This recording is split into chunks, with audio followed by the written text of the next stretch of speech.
Hi, Alan Stratton from Woodturning. Viewers have been with me for a while will recognize these apple pieces that I turned a while back from pruning that I did a year ago, put them into small sections, cored them out, and put them away to dry. Well, they're dry now. It's time to make something useful. So now, what do I do with these? Well, this is a fairly uniform shape. This one's actually got quite a bulge and quite a thin wall on that side, so send me your ideas, that'll be nice. But meanwhile, let's bring that together with that experiment I did a while ago with dissolving acrylic in acetone to make a waterproof coating. Because obviously if it's got a hole in the bottom, got to do something to stop up that hole.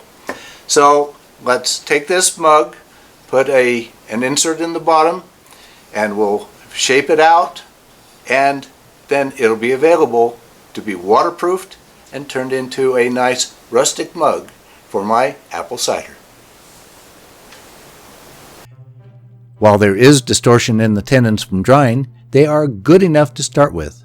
This means that I will not need to mount into cone centers to trim the tenons. Now the hollowed branch is mounted to my chuck. I'm drilling the center again with a 1 7/8 inch bit to clean out the center. However, that was not good enough to clean up the interior, so I'm drilling it again with a 2-inch Forstner bit. I guess if I were a purist, I'd have to use a box scraper, but this is much easier and more safe for this depth of cut. At this size, I can drill completely through the branch since my Jacob's chuck is slightly smaller diameter than the hole. This is better than having to reverse and drill from the other side. Next, I want to sand the inside with 80 grit sandpaper. I wrapped a piece of 1 inch wide PSA sandpaper around a dowel and glued down the ends with CA glue. A rubber band held the sandpaper while the glue hardened. The dowel now serves as my sanding tool with the excess length as a handle. I'm going to keep this dowel with my turning tools. It's handy. The sandpaper is serving to remove marks from the drill bit. With that done, I can switch to a 2 1/4 inch bit to drill a mortise. I wanted the sanding done first to avoid rounding over the edge into the mortise.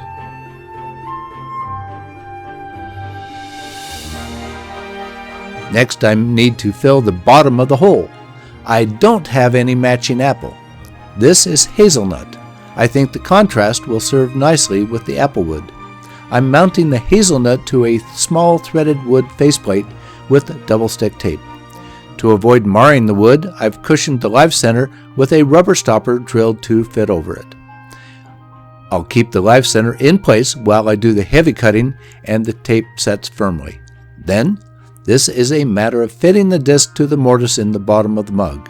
As usual, test, cut, test, cut, test, cut, yeah, until it fits.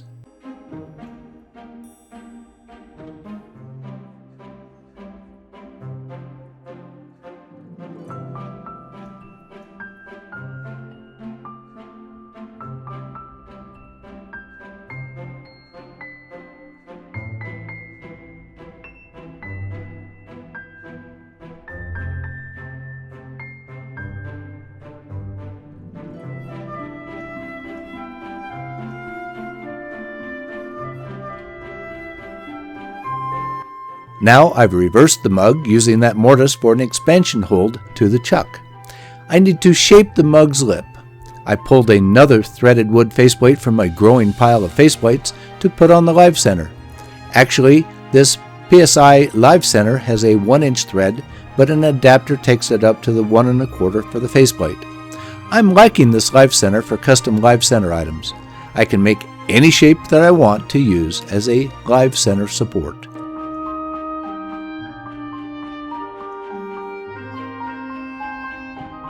Since I've done about as much as I can with lathe tools, I'm switching now to a Proxxon right angle tool with a rasp cutter. Carving is not my prime skill, but is necessary in this case. The lathe is now a rotating work holder. It is much more safe than holding the wood in my hands.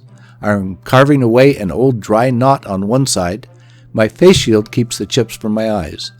There is no pattern for this. I just have to keep carving until it looks right.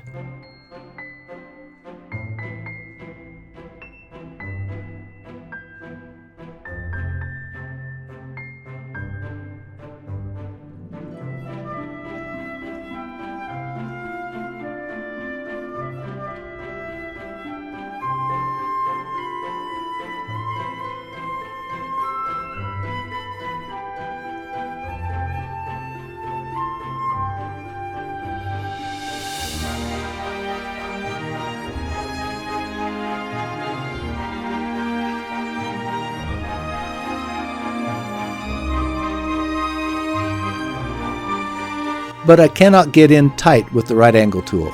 I'm switching to an icon carving tool with a much smaller rasp bit.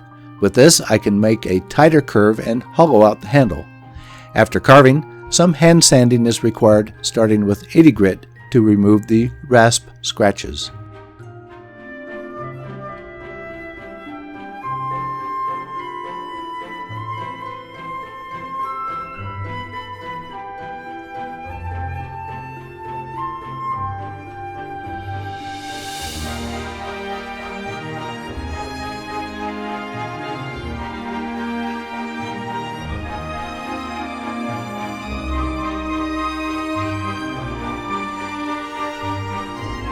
This is a good project to use my dissolved acrylic finish. This small jar had about 1/2 inch of small acrylic chunks and filled with acetone.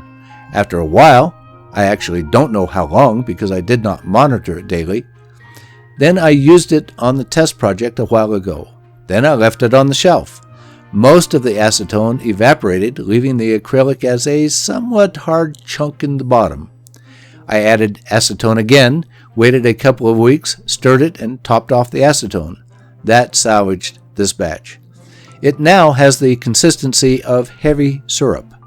The jar has room for a little more acetone. This thinner stuff seems easier for this project.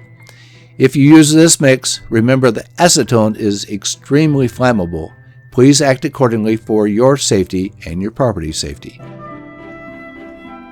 This mug is about a year in the making. It is not as rustic as a green carved mug, and much more to my tastes. The bark edge provides enough rustic for me. The acrylic may look like plastic because that is what it is. I don't know of anything else that can serve to waterproof the mug. I can refer you to my earlier video where I tested this mix. Now I have a rustic apple mug. I was thinking it would be good for my hot chocolate. Actually, it seems even more appropriate for a mug of apple cider. Please give this video a thumbs up, subscribe on my website, tell your friends, and send me your comments and questions. Every week I make a new woodturning video, and now there are 8 years worth, over 400 videos to choose from on my website. But please wear your full face shield anytime the lathe is running. Until next week's video, this is Alan Stratton from As Wood Turns.